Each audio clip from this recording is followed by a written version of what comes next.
Hi, I'm Marisha, and I am an American who left the teaching profession after about 15 years to move to London to get my master's in creative writing and hopefully segue into a different career. And it occurred to me that some people might be interested to hear about my journey because there are a lot of aspects to it that might appeal to different people. So, for example, I think some people might be interested to hear why I left teaching because they're reading about the teacher shortage and kind of mass exodus that's happening in US education right now.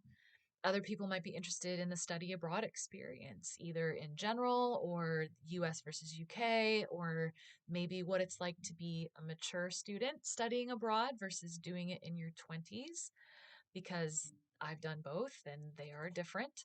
Um, Other people might be interested just in sort of the general being a stranger in a strange land and what is it like to be a foreigner and to run up against obstacles that I would not have faced if I had been born in the UK.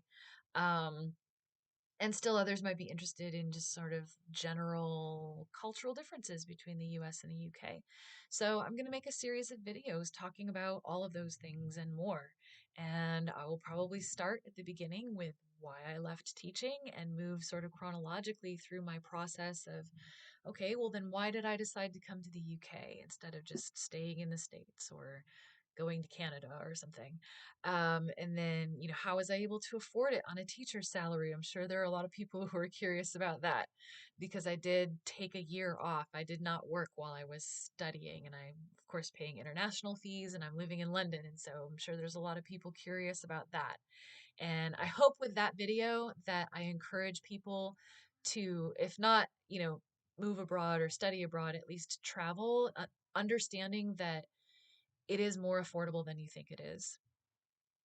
And then, I'll talk about, what it's like to go back to school after you haven't been in school for a while. And especially when on top of that, you're dealing with the differences in education systems, because it can be a little bit tricky at times.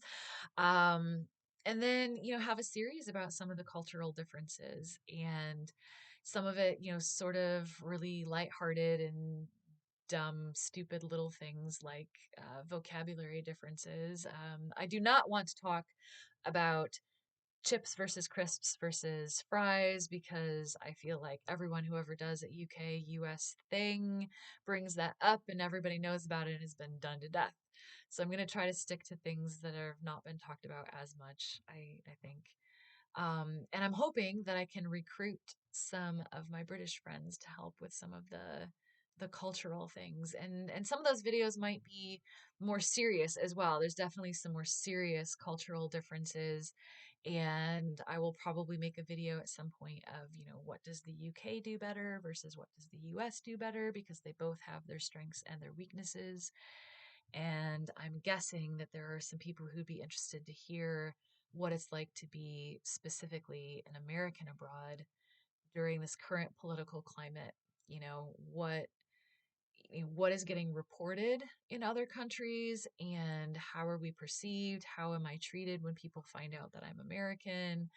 Because there's a lot of what I've experienced is just sort of a general, any foreigner in another country is going to experience this, but there have definitely been things that I experienced specifically because I was American.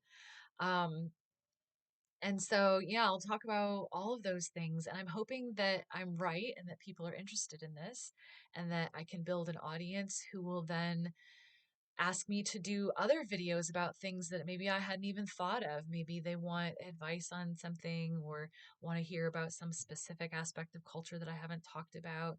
Maybe there are people who are thinking that they want to make a big change in their life, whether it's, moving somewhere else or changing their career or whatever, but they're afraid because they think like I'm too old, like it's too late for me. And hopefully I can, convince you that that's not the case and maybe give you some inspiration for, making changes that you think would actually be beneficial in the long run. So if any of that sounds interesting to you, then stay tuned for future videos.